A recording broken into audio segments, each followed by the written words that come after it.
Salut les amis, ici Shadow pour une nouvelle vidéo. Et donc hier on faisait la vidéo review de Evo, et donc aujourd'hui on va faire la vidéo review d'Aquagon, le méchant donc qui correspond à Evo. Donc comme vous pouvez le voir, bien entendu le packaging est totalement identique, c'est-à-dire que vous avez toujours la petite banderole Lego Hero Factory en vert, vous avez toujours le nom du personnage, la recommandation d'âge ainsi que le numéro du set, Brain Attack en haut, le fond vert, et donc ce coup-ci on a Aquagon avec en bas à la place du Hero Core le petit Brain Savalator plutôt, excusez-moi, qui remplace donc l'idée des points et tout ça pour pouvoir jouer aux jeux vidéo, même si au final c'est aussi disponible dans le set vu que vous avez un Hero Core en plus en fait. Donc on retourne le packaging et on voit donc Aquagon avec sa gimmick, sa fonction, qui nous montre un petit peu comment fonctionne son arme. Donc en fait vous avez deux armes que vous pouvez fusionner l'une avec l'autre plutôt, et ça vous donne une sorte d'arme à double tranchant.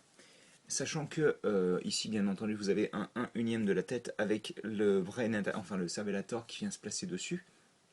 D'ailleurs, c'est pas possible de le placer dans ce sens-là, mais bon, c'est pas grave.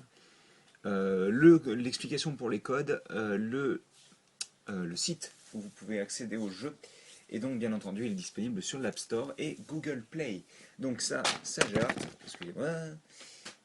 Et donc, le mode d'emploi qui est comme pour Evo en format paysage, donc, avec la petite histoire comme d'habitude. La minifig Lego qui a un peu de mal à construire ses sets. Donc l'assemblage en lui-même du set qui est composé de plus d'étapes qu'Evo d'ailleurs, de deux étapes de plus. Il vous montre bien le Hero Core à la fin qui traîne en loose. Vous avez la liste de pièces, le Brainify Yourself, voilà, hein, c'est magnifique, je vais même pas faire de focus tellement c'est dégueulasse. La manière dont on utilise les points, le combo, du cross-sell avec les autres, enfin de la vente croisée avec les autres sets, bien entendu des plus gros, hein, sinon ce serait pas marrant. Et enfin la gagnante.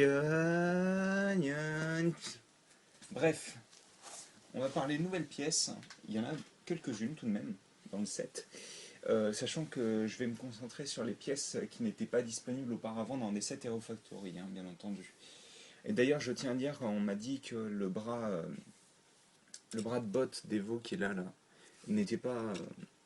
Mais enfin, c'est pas la première fois qu'il apparaissait, qu'il apparaissait dans le Mobile Devastator. Il apparaît pas dans le Mobile Devastator, il apparaît dans le Jet d'Eris en fait, donc cette année. Et c'est la première fois par contre qu'il apparaît dans Hero Factory. Donc j'ai fait partiellement une erreur en effet. Il apparaissait dans le Jet d'Eris, mais sinon c'était vraiment le seul autre set. Donc, nouvelle pièce comme je disais. On commence avec une armure toute simple, une armure de 3, excusez-moi, je raconte des bêtises, mais une armure de 3 en transparent bleu foncé, ce qui est absolument magnifique. Vous la retrouverez aussi chez Surge, et si je ne dis pas de bêtises aussi chez Dragon Bolt. À première vue, je la vois pas, donc c'est possible qu'elle se trouve que chez Surge. Euh, Au niveau des autres armes, on a aussi cette pièce-là donc, qui est disponible en bleu uniquement dans ce set-là, et aussi chez Laval, donc, qui en possède deux, tout comme ce set. On a un nouvel os, enfin un nouvel os, une nouvelle recolor d'os, donc qui n'était jamais disponible dans cette couleur-là, ce qui est plutôt cool, parce que bon, des nouvelles couleurs d'os, c'est toujours sympa. On a aussi une superbe tête de couleur bleu foncé, qui rend vraiment très très bien. Non, franchement, elle est super sympa. Je continue d'appeler ça une squid, mais le Cervelator, donc de couleur bleue aussi, qui rentre très bien. J'aime beaucoup dans cette couleur-là. Et donc, bon, pour la dernière pièce, on en parlera après, vu que c'est la tête. Mais on va surtout commencer l'assemblage. Donc, l'assemblage est un petit peu différent de ce que vous avez pu voir d'habitude, étant donné que, alors bien entendu, on a... Attendez, je vais me placer comme ceci, ce sera plus simple, un focus. Voilà. Alors, rapidement pour vous expliquer, les bras sont totalement basiques, c'est-à-dire qu'en fait c'est la même chose qu'Evo avec juste des différences au niveau des couleurs. Les mains c'est pareil, on y place juste ces petites pièces là. Encore une fois c'est très simple. Celle-ci apparaissait pour la première fois chez Breeze, je me souviens plus si on l'avait dit dans la vidéo à l'époque, mais c'était la première fois chez Breeze qu'elle apparaissait. Donc on en a trois, on en a une aussi dans son dos, voilà. Au niveau des jambes, voilà, c'est ça qui est intéressant en fait, c'est que pour les cuisses, on utilise non seulement un os qui est plus long, mais en plus un os qui ne possède pas un ball joint intermédiaire, mais un ball joint de type basique en fait. Et derrière, vous y rajoutez donc cet os-là encore une fois, vu qu'on en a en tout 5, on en a un pour chaque membre, plus un pour le cou. Et derrière, on y met les pieds de piraka avec l'espèce de petite algue pour donner un aspect un peu plus, on va dire, aquatique à la chose. Au niveau des armures, on va donc placer les armures des cuisses, qui sont des armures de 4 dark metal, qui vont venir se placer comme ceci, donc, sur les côtés. Et je crois que j'ai fait une erreur pendant le web show, j'ai pas dû les placer correctement, mais c'est pas très grave. De toute manière, j'ai fait des erreurs pendant le web show. Au niveau du torse, vu qu'on y est, on va juste prendre une armure simple de 2.0 en fait et la placer sur le torse. Il n'y aura rien d'autre malheureusement, c'est un des seuls points que j'ai à reprocher à ce set, vraiment. Au niveau du cou, on va placer la tête, tac, donc l'os, puis la tête, et on y reviendra ensuite. Mais d'abord, on va parler des armures des épaules, qui donc sont des armures de 3 bleues transparentes avec 2 pics, un petit et un plus long au-dessus. Ce qui rend plutôt bien, franchement ça donne beaucoup de personnalité au set, ce double pic là, ça rend vraiment du tonnerre selon moi. Donc on fait la même chose de l'autre côté, alors laissez-moi juste l'assembler, parce que comme je vous l'ai montré, séparé, voilà, on a ceci. Au niveau des mains, donc on lui met bien entendu ses épées.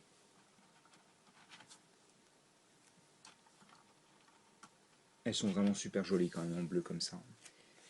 Et au niveau de la tête, donc on prend le Cervelator, on vient l'attacher sur la partie qui est censée être l'avant de la tête, mais qui sera le dessus sur cette figurine. Hop. Et ensuite on vient placer ça sur son espèce de queue en gros. Hein. Hop. Et donc on a ceci. Et pour la dernière pièce, et là je vais faire un focus dessus bien entendu, on a donc le visage d'Aquagon qui rend particulièrement bien. Il est très très plat, mais ça fait vraiment très, on va dire, homunculus ou enfin créature aquatique un peu dérangeante, on va dire. Tout ce qui est un peu triton et tout ça. Et ça rend vraiment plutôt bien, je trouve. Ça donne un aspect très, très malsain à l'ensemble. Donc, on va parler des articulations rapidement. En gros, dans l'idée, vous avez la tête qui est sur deux balls. Hop, je vais recadrer, ce sera plus simple. Vous avez la tête qui est sur deux ball joints, un qui est principalement pour bouger au niveau du cou et un pour orienter la tête ensuite, même si ça a tendance voilà, à détacher le cerveau. Hop. Vu que malgré le fait qu'il soit attaché, c'est quand même une connexion qui est assez limitée. Au niveau des bras, on a un ball joint totalement illimité, parce que franchement, les pics ne gênent pas trop, on va dire. Au niveau du coude, on a hop, un excellent mouvement, vu qu'on peut aller bien plus loin de 90 degrés. Les mains, encore une fois, ne sont pas limitées. Hop. Au niveau des jambes, on a bien entendu un ball joint illimité, mais aussi un genou pratiquement illimité, vu qu'on va aussi pouvoir le pivoter dans ce sens-là, ce qui va permettre des poses beaucoup plus dynamiques. Et le pied est encore une fois illimité, vous pouvez le monter et le descendre à volonté. Ce qui nous donne encore une fois une figurine qui est extrêmement dynamique. Hein. Alors, pour vous donner une idée d'une pose faite en à peine 2 secondes, je veux dire, et d'ailleurs c'est totalement mal cadré, mais on sent que le personnage a de très bonnes articulations et qui peut vite devenir, on va dire, très, comme je disais, très dynamique. Quoi.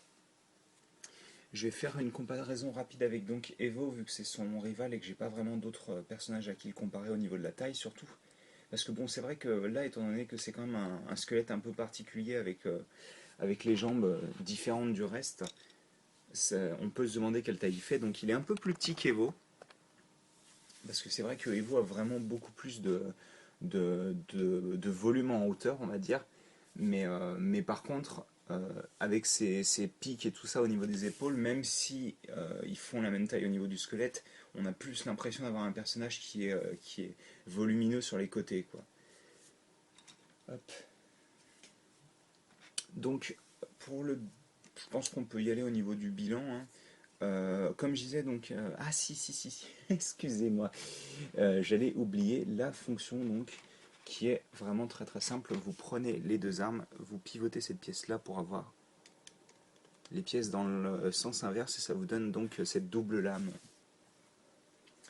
qui peut rendre bien en fonction des poses. Faut vraiment travailler par contre pour avoir une pose dynamique avec cette double lame. Mais c'est une option qui est quand même assez cool à avoir, je trouve. Parce que ça coûtait rien, il y avait juste besoin d'une pièce en plus et ça nous permettait d'avoir une arme plus dynamique. Et d'ailleurs, je vais. Alors moi, ce que j'aime bien faire en fait, c'est. Hop, vous voyez, faire en sorte qu'il tienne une arme de cette manière-là et une arme de manière basique.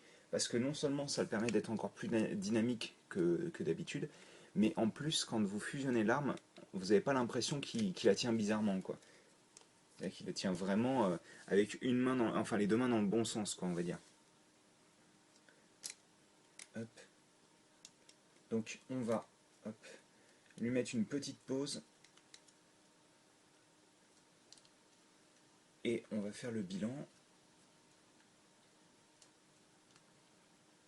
Parce qu'il y a quand même certaines choses que j'aimerais dire sur cette figurine, vu qu'elle est quand même un peu particulière.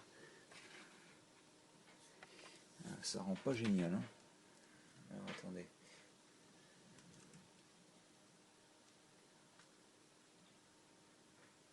Est-ce que ça rend mieux comme ça ou pas? Ouais, ça devrait aller. Donc oui, Aquagon, c'est un set qui est quand même assez particulier, c'est-à-dire que c'est un set qui possède très peu d'armure, qui est très très fin, et qui au final, en gros, n'a pas énormément de pièces intéressantes, si ce n'est ces armures transparentes que vous trouvez de toute manière chez Surge, qui a beaucoup plus de pièces intéressantes selon moi, et la lame bleue qui est encore une fois disponible chez Laval, qui lui aussi a pas mal de pièces sympathiques, mais vous avez quand même les os jaunes et tout l'ensemble de la tête, on va dire. Et surtout, vous avez au final un personnage qui fonctionne plutôt bien selon moi parce que même s'il n'est pas très armuré, tout comme ne pouvait l'être Furno 3.0, donc dans sa version, on va dire, Jungle Planet, ou Savage Planet, peu importe, enfin sa version Aigle, quoi, en gros, on a quand même quelque chose qui est dynamique parce que, par exemple, vous voyez, son arme peut se transformer en plusieurs modes. Il peut bien entendu tenir ses armes dans plusieurs sens, mais ça, c'est logique. C'est la beauté de Lego, on va dire. Et, euh, et au final, on a quelque chose qui est quand même assez original, puisque bon, bah, le thème aquatique, humanoïde aquatique, on va dire, n'a pas été vraiment beaucoup abordé, dans tous les cas chez Hero Factory, vu que le seul personnage aquatique qu'on a eu, c'était Joe Blade, et on sait tous comment ça a terminé, de toute manière, celui-ci. Mais c'est vrai que c'est vraiment un style particulier qui fait que tout le monde ne va pas aimer, je pense.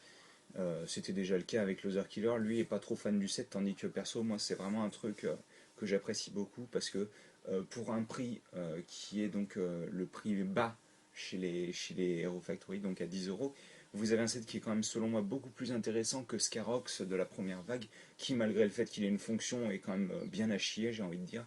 Enfin en tous les cas c'est mon avis. Et, euh, et celui-ci selon moi fonctionne bien. Hop, je vais remettre ça correctement quand même. Celui-ci fonctionne bien étant donné qu'il est dynamique, il est original au niveau de ses placements d'os et surtout il fonctionne bien dans son ensemble, c'est-à-dire qu'il n'y a pas des éléments où on se dit ah ouais mais pourquoi c'est là ça en fait. Le seul point noir en gros pour moi c'est vraiment le fait que son torse utilise l'armure 2.0. Alors je sais pas du tout si rajouter par exemple vous savez les petites armures qu'il y avait dans Savage Planet. Alors est-ce que j'en ai une? Ouais, j'en ai une là. Bon, je vais la placer rapidement, on va voir ce que ça donne. Genre ces petites armures là, comme ça. Est-ce que si on place ça sur le torse, ça rend pas mieux? Je ne sais pas. On va voir. C'est particulier, mais ça fonctionne selon moi. Enfin oui, c'est des petits détails, mais par exemple, mettre cette armure en jaune aurait pu bien rendre, parce qu'au final, le jaune, il est resté surtout au niveau des os, au niveau des petits pics, et au niveau de la tête. Donc ça aurait été logique d'avoir cette petite tricolore en jaune. Ça aurait pu rendre le personnage plus intéressant dans la mesure où il a déjà pas énormément de pièces en soi. Il n'a pas vraiment beaucoup de pièces. Excusez-moi. Hop. Décidément, j'arrête pas de le bouger. Il n'a pas énormément de pièces par rapport à par exemple Evo. Et donc ça aurait pu rendre vraiment la chose un peu plus intéressante selon moi. Mais en soi, c'est un set que je peux recommander sans aucun problème parce que c'est un set avec lequel je me suis beaucoup amusé à poser en tous les cas. Et selon moi, c'est le principal. Il a beau ne pas avoir beaucoup de pièces, il a beau ne pas avoir des recolors ultra intéressantes, il est quand même vachement sympathique. Et donc bah écoutez, ce mot de la fin, j'espère que vous avez apprécié cette petite vidéo. Et nous on se retrouve demain pour la suite en fait, hein. Vu que demain on va pouvoir parler de mon troisième et dernier set Hero Factory qui sera donc... Bah, je vous laisse la surprise même si vous savez tous très bien qui c'est. Voilà, écoutez, j'espère que vous appréciez la vidéo et nous on se retrouve demain. Allez, à plus tard.